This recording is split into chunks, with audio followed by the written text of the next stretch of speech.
वज़िरिक्स के वॉलेट से इन्वेस्टर्स के 2000 करोड़ रुपए के क्रिप्टो हैक हो गए एंड इस इंसिडेंट के बाद ना पूरी क्रिप्टो इंडस्ट्री सदमे में। जिन लोगों के क्रिप्टो वज़िरिक्स पे हैं वो बड़े परेशान है इस वक्त कि भाई अब उनके क्रिप्टो का क्या होगा, क्या कोई चांस है कि जो उनके क्रिप्टो है वो उनको वापस मिलेंगे या अब वो हमेशा के लिए गए।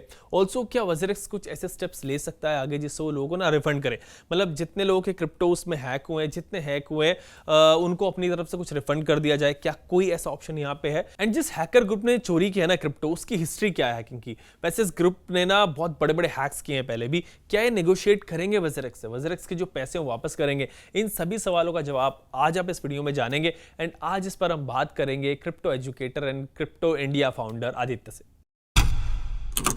हाय आदित्य, वेलकम टू स्विच। कैसे हैं आप? थैंक यू यार जी, थैंक यू फॉर इनवाइटिंग। मैं बहुत अच्छा हूँ, आप कैसे हैं? मैं ठीक आदित्य। लेकिन इंडस्ट्री बड़ी सिचुएशन से गुजर रही है आदित्य। अभी वजीरेक्स का हैक हुआ, इस पर हम बात कर रहे हैं आपसे कि मतलब एक एक्सचेंज, वजीरेक्स जैसा बड़ा एक्सचेंज, उसके आधे फंड्स 2000 करोड़ रुपए के हैक हो गए। मतलब एक ऐसी सिचुएशन आ गई जो कभी सोचा नहीं था, ना इंडस्ट्री ने ना यूजर्स ने। क्या कहेंगे आप? ये जो पूरा इंसिडेंट हुआ है यार जी, डेफिनेटली बहुत कंसर्निंग है। स्पेशली इंडिया में क्रिप्टो को लेके जिस तरह का अभी अनसर्टेन एनवायरनमेंट चल रहा है एंड मतलब इतना बड़ा एक्सचेंज हैक होना और अब तक का सबसे बड़ा क्रिप्टो करेंसी हैक है इंडिया के अंदर। डेफिनेटली मतलब इंडस्ट्री जिस तरह से प्रोग्रेस करने की कोशिश कर रही थी उसको उसमें थोड़ा सा सेटबैक कहीं ना कहीं यहाँ पर मिला है। लेकिन ये पूरा जो इंसिडेंट है ये एक तरह से बहुत बड़ा अलार्म भी रेज करता है कि जब यहाँ पर इंडिया के क्रिप्टो एक्सचेंजेस की हम बात करते हैं तो सिक्योरिटी वाइज उनकी तरफ से काफी मिस हुई है और बहुत सारे केसेस हैं लापरवाही के जो इस पूरे इंसिडेंट से सामने निकल के आए हैं। भाई आदित्य, ये जो लोगों के पैसे हैं, मतलब ये गए हैं, तो ऐसे इस सिचुएशन में लोग क्या करें? मतलब क्या इनके पैसे वापस भी आएंगे? बिकॉज काफी लोग कॉल करके ये पूछ रहे हैं कि हमारे जो फंड्स थे वहाँ उसमें वज़िरिक्स पे थे, तो हमारे फंड्स जो, अब हम उनको, उन फंड्स का क्या होगा? देखिए, जहां तक फंड्स की बात है तो वजीरेक्स की जो प्रूफ ऑफ रिजर्व की रिपोर्ट दी थी जो वो पब्लिश करते बताने के लिए कितने यूजर के क्रिप्टो फंड्स वो होल्ड करते हैं, तो जून मंथ में उन्होंने पब्लिश करी थी जहां पर उन्होंने बताया था कि approximately $500 million worth of crypto जो बन जाता है 4000 करोड़ इंडियन रुपीज में, वो होल्ड करते हैं। अब ये हैक जो है, इस हैक के अंदर अगर आप देखेंगे 234-35 million dollars worth of crypto गए हैं, तो आप मोटा मोटा मान लीजिए 2000 करोड़ के जो क्रिप्टो है वो चोरी हो गए, मतलब 50% फंड यहाँ पर चोरी हो गए। तो अभी के लिए ये कि ये जो पूरा केस हुआ है यहाँ पर लोगों के जो 50% फंड थे, मतलब 2000 करोड़ तो अभी भी यहाँ पर वजीरेक्स के पास है उतने की क्रिप्टो, 2000 करोड़ की क्रिप्टो यहाँ पर चोरी हुई है। अब देखना ये कि उसमें से क्या वो आने वाले टाइम पे कितनी रिकवरी कर पाते हैं। क्या उनका कोई कंटीजेंसी प्लान था कि किसी तरह से उन्होंने अलग से फंड्स रखे हुए थे कि ऐसा कल को कुछ हैक होता है तो वहां पर वो उसको यूज करके लोगों को पे बैक कर पाए, जो विद टाइम जैसे से ये सिचुएशन आगे प्रोग्रेस होगी और वजीरेक्स की तरफ से डिटेल्स आएगी तब आइडिया मिलेगा। फाइन। आदित्य, एक चीज और बताएं कि मतलब आप कह रहे हैं कि कुछ रिकवर भी कर पाए, 10% या 20% जो भी रिकवरी का रहेगा। तो मतलब इवन दो 50% जो है फंड आपके चोरी हो गया, उसमें से कुछ रिकवर कैसे हो सकता है? या तो पूरा भी रिकवर हो सकता है, या फिर मतलब रिकवरी कैसे होती है और क्या पॉसिबिलिटीज है इसकी? ये मतलब यूजर्स बड़ा जानना चाहेंगे क्योंकि उनके पैसे इन्वॉल्व है इसमें। हम्म। तो क्रिप्टो में जैसे हैक के मैं आपको केसेस बताता हूँ। जैसे कि नॉर्मली होता क्या है कि जैसे क्रिप्टो में हैक हो गया तो कई बार ऐसे हैकर ग्रुप होते हैं जिन्होंने अगर क्रिप्टो को चोरी किया है तो एक्सचेंजेस उनको बोलते हैं कि ठीक है, तुमने चोरी कर लिया हमारे एक्सचेंज के ऊपर से, हम तुम्हारे अगेंस्ट में कोई एक्शन नहीं लेंगे, कोई पुलिस कंप्लेन वगैरह नहीं करेंगे। तुमने जो फंड चोरी किए हैं as a white hat hacker, आप उस फंड में से 2% या 5% रख लो, बाकी फंड्स यहाँ पर रिटर्न कर लो, तो एज अ रिवॉर्ड आपको वो दे देंगे। तो ऐसे कुछ केसेस होते हैं जो पास्ट के अंदर भी हुए हैं। लेकिन कुछ ऐसे हैकर ग्रुप भी हैं जिनको कुछ मतलब नहीं है इन चीज से, उनका मेन काम ये होता है कि वो फंड्स को चोरी करें और वो नेगोशिएट नहीं करते। जैसे अभी वजीरेक्स का केस हम बात करेंगे तो वहां पर एक कंसर्निंग चीज जो है, जैसे अगर नॉर्मल हैकर होते जैसे यूएस से कहीं से तो फिर भी स्कोप था थोड़ा नेगोशिएशन का।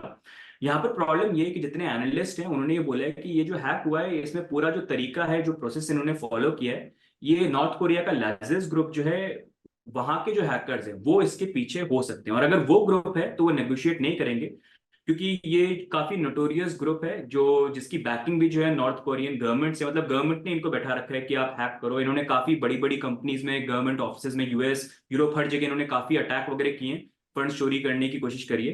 क्रिप्टो के अंदर भी अगर हम बात करें तो पास में इन्होंने काफी एक्सप्लॉइट करे हैं, हैक करे हैं एक्सचेंजेस के ऊपर।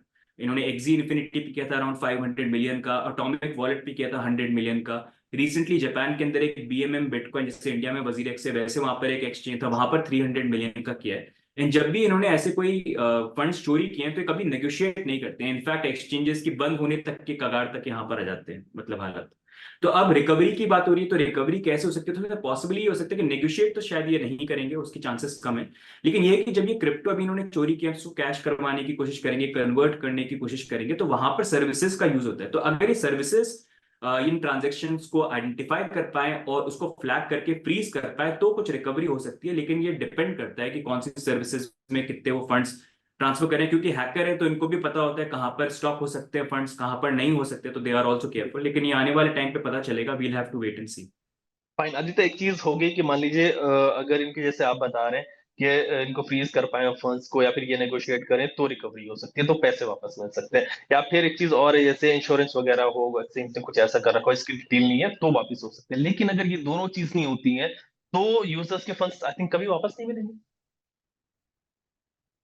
देखिए वही एक बहुत बड़ा कंसर्न अभी बना हुआ है पूरी क्रिप्टो कम्युनिटी के अंदर, क्योंकि देखिए अगर 5% टोटल फंड का चोरी होता, 10% टोटल फंड का चोरी होता, तो फिर भी ये था कि चलिए इतना अमाउंट नहीं गया। लेकिन जो टोटल फंड थे उसमें से 50% अमाउंट जाना बहुत बड़ा कंसर्न बन जाता है। एंड अगर वो फंड रिकवर यहाँ पर नहीं हो पाता है तो मतलब ये किसी ना किसी, क्योंकि ये लोगों का पैसा है, कहीं ना किसी तरीके से तो रीपे करना पड़ेगा। अगर वो फंड्स ये रिकवर नहीं कर पाते हैं किसी और मेथड से, अपने स्टॉक्स को सेल करके या किसी भी तरह से इन्वेस्टमेंट उठा के, अगर वो नहीं कर पाते हैं तो इन दी एंड इनको अपने एक्सचेंज को मतलब चीजों को सेटल करने के लिए लिक्विडेटर को बुलाना पड़ेगा। जैसे अगर आप देखेंगे FTX एक्सचेंज हो गया या फिर यहाँ पर वॉल्ट एक्सचेंज हो गया, तो वो भी क्या लिक्विडेटर को बुलाते हैं। फिर लिक्विडेटर क्या करते हैं, वो पूरे एक्सचेंज के ऊपर काउंट करते हैं कि कितना पैसा यहाँ पर बचा कुचा है, सब कुछ को कैलकुलेट करते हैं, एसेट्स वगैरह सब कुछ को लिक्विडेट करके।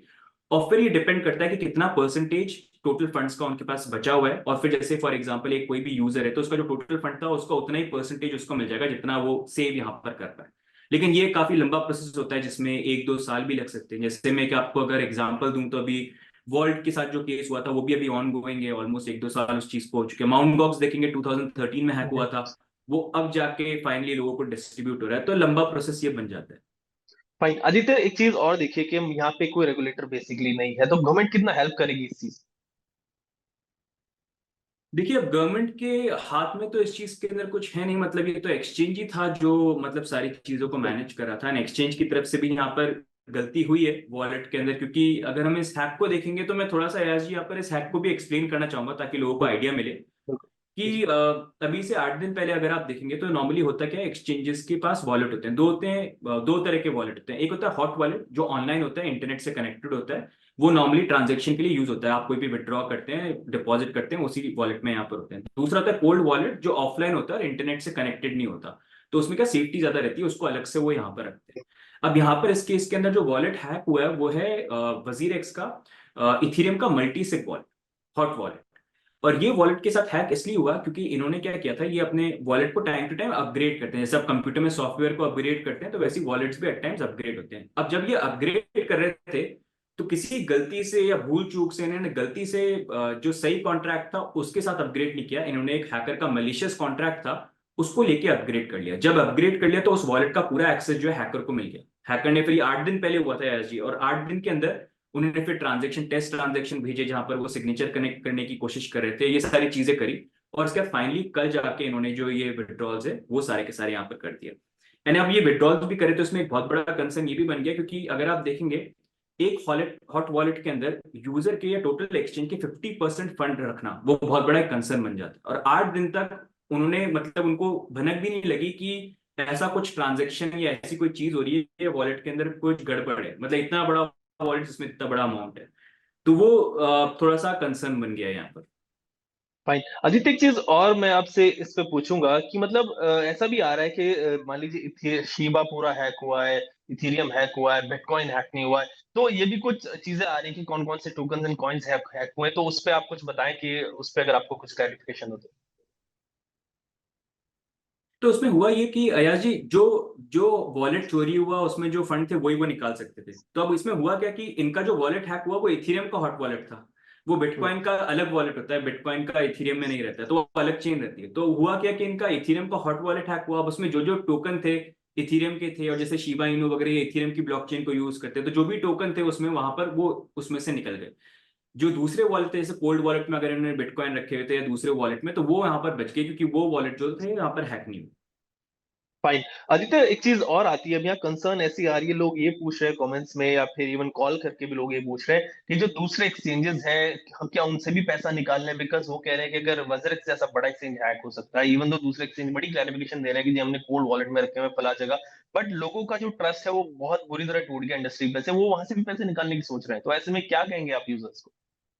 नैना जी, क्रिप्टो में एक सेइंग है जो मतलब लोगों ने भी हमेशा सुनी होगी, not your keys not your crypto, not your keys not your bitcoin.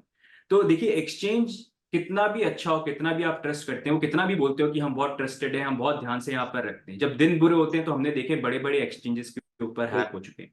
और ऐसा नहीं है क्रिप्टो एक्सचेंजेस पे हैक नहीं होते। आज की डेट में आप बाइनेंस देखेंगे, कितना बड़ा एक्सचेंज है, उस पर भी एक टाइम पे हैक हुआ है। इनफैक्ट आज की डेट में ऐसा कोई एक्सचेंज है नहीं जिसपे हैक हुआ नहीं। वजीरेक्स को भी आप देखेंगे, वो भी अपनी सिक्योरिटी को लेकर इतना बोलते थे कि हम बहुत ध्यान से चीजों को रखते हैं, लेकिन आज की डेट में सिचुएशन में है जहां पर ये हैक हो गया। तो कल को आपका फेवरेट एक्सचेंज अगर आज तक हैक नहीं हुआ है, दैट डजंट मीन वो 100% सिक्योरिटी प्रूफ है। कल को उस पर भी ये चीज हो सकती है। तो आपका जो फंड है उसको आपको खुद रिस्पॉन्सिबिलिटी लेनी पड़ेगी। बेस्ट ये है कि देखिए, अगर आप ट्रेड कर रहे हैं तो फंड्स अपने थोड़े से एक्सचेंज के ऊपर रख सकते हैं ताकि आपकी ट्रेडिंग वगैरह हो जाए। नहीं तो आपके जो बड़े लॉन्ग टर्म आप सेविंग के लिए बड़े फंड रख रहे हैं, वो हमेशा बेटर है। आप एक हार्डवेयर वॉलेट खरीद सकते हैं, 5, 10, 15 हजार का आ जाता है। लेकिन कम से कम आपको पीस ऑफ माइंड होगा कि उसके अंदर अपने आप क्रिप्टो को रख सकते हैं, अपने बिटकॉइन को रख सकते हैं, और वहां पर कल को एक्सचेंज के ऊपर कोई हैक होता है तो आपका मेजोरिटी अमाउंट जो है यहाँ पर जाएगा नहीं। तो मैं तो यही बोलूंगा कि अभी भी एक्सचेंज पे अगर आप अपने मेजोरिटी फंड्स रखते हैं और बहुत बड़े फंड्स हैं, तो वो बिल्कुल भी सही तरीका नहीं है। बेस्ट ये है कि अपने मेजोरिटी फंड्स अपने आप हार्डवेयर वॉलेट के अंदर रखें। फाइन आदित्य, लास्ट क्वेश्चन आपसे लूंगा वज्रेक्स पे ही, कि मान लीजिए वहां पे ऑर्गेनाइजेशन लेवल पे भी कुछ चीजें चेंज हुई थी अभी डेढ़ दो साल पहले हमने काफी देखा, और को फाउंडर निश्चल जो है वो भी अभी पता नहीं वो किस तरीके से ऑपरेट कर रहे हैं, वो इंडिया में शायद है भी नहीं, बाहर है। तो इसमें अंदर से क्या चीज चल रहा है उससे भी कुछ बताना चाहेंगे?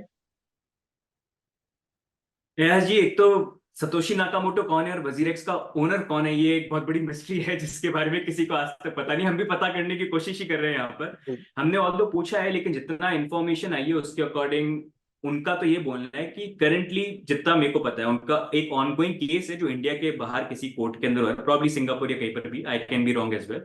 लेकिन उनका ऑनगोइंग यहाँ पर कोर्ट केस चल रहा है बाइनेंस के साथ। जब वो सॉल्व होगा तब पता चलेगा कि एक्चुअली में कौन अभी ओन करता है। लेकिन फॉर द टाइम बिंग जिस तरह से भी सिचुएशन है, ये जो फंड्स थे प्रीवियसली अगर आप देखेंगे बाइनेंस कंट्रोल करता था और बाइनेंस हैंडल करता था। लेकिन आई थिंक 2023 में 2022 के अंदर जब ये पूरा केस हुआ था, उसके बाद फाइनली फंड्स का जो कंट्रोल था इंडिया के यूजर्स का, वो वजीरेक्स के पास यहाँ पर आ गया था। तो अभी जो पूरा ये केस हुआ है, वहां पर ये वजीरेक्स की जो टीम है जो इंडिया के अंदर मैनेज कर रही थी, मिस हैपनिंग उनकी तरफ से यहाँ पर हुई है। अब इन दी एंड कौन ओनर है क्या है, ये तो तभी पता चलेगा जब ये फाइनली डिस्क्लोज करेंगे, या फिर इनका जो कोर्ट केस है जो फाइनली सेटल होगा।